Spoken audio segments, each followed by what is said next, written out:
I do believe that there is a divinity. What I think about in terms of spiritual forces and factors is the interconnected web of life.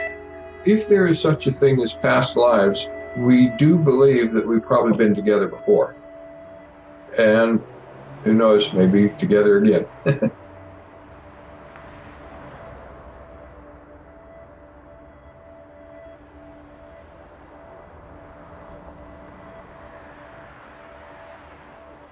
I think we're healers for each other in our relationship when we first met. And, that first year, how we met is I went to Portland, Oregon for my internship. A couple days after I got there in my own lonely little apartment, I went to a place that's much like Walmart. Went to the record area, and a woman in that area, when I asked her about a record, she said, "Wait a minute, are you married?" And I said, "No." Why? And she said, "Are you in a relationship?" Well, no. Now, this is a woman I didn't know at all. And she said, "I want you to call a number." A man's face flashed in front of you before you walked, as you were walking in the store. So I looked back at her and I said, what am I supposed to say to somebody? It was just a strange conversation. She said, "Ask him about his concert." And I remember going back to we were rehearsing, we were practicing, and I went back to the group and I said, I'd like to meet the woman that had that voice.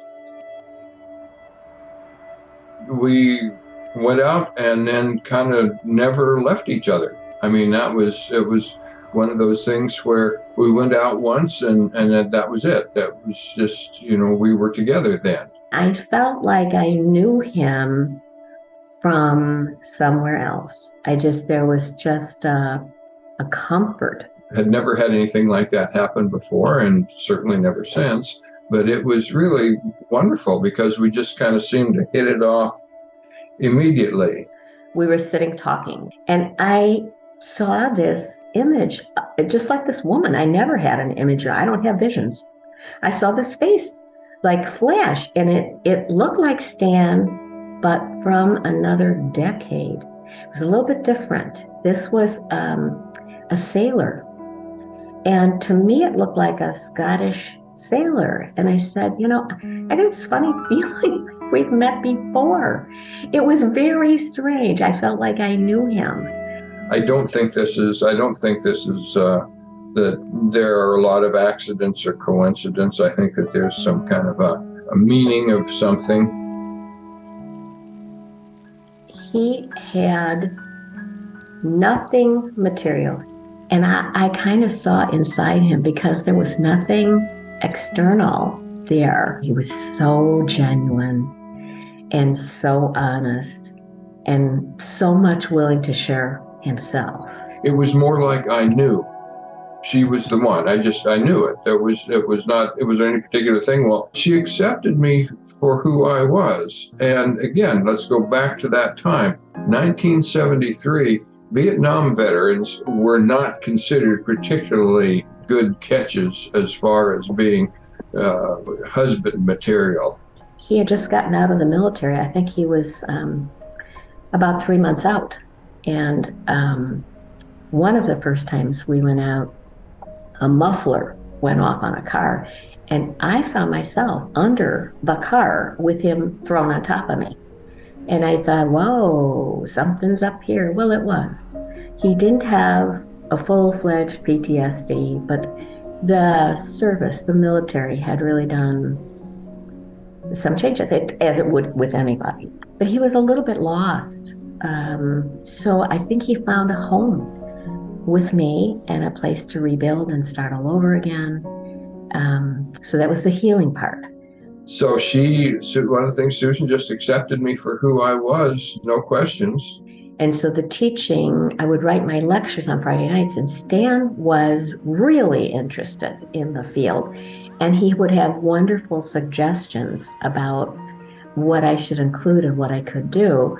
And he said he'd always wanted to be a teacher. And I thought, why don't you go to graduate school? Why don't you do social work? By the time I went to social work school, she was well into the dissertation and, finished a dissertation, graduated shortly after, if I remember correctly, after I graduated with a master's degree in social work. The two of us started to teach together, and we started doing workshops together and, traveling places together. Been on a parallel path, and my feeling about couples is you either grow together or you grow apart. I feel like people are all connected, places are connected, something that's all connected, and it draws us in. And when I'm aware of it and in the right place, it takes me where I need to be, even if some places are where I don't want to be.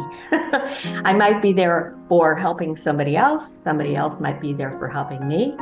A lot of times when it seems like you're on a parallel track, it just slows the growing together part down a little bit, but you're still going in that direction. That's kind of seems to be what has happened with us.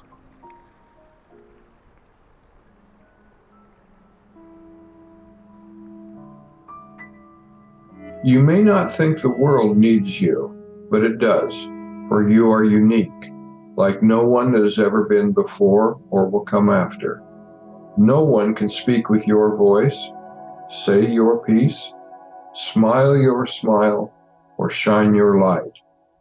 If you are not there to shine your light, who knows how many strangers will lose their way as they try to pass by your empty place in the darkness.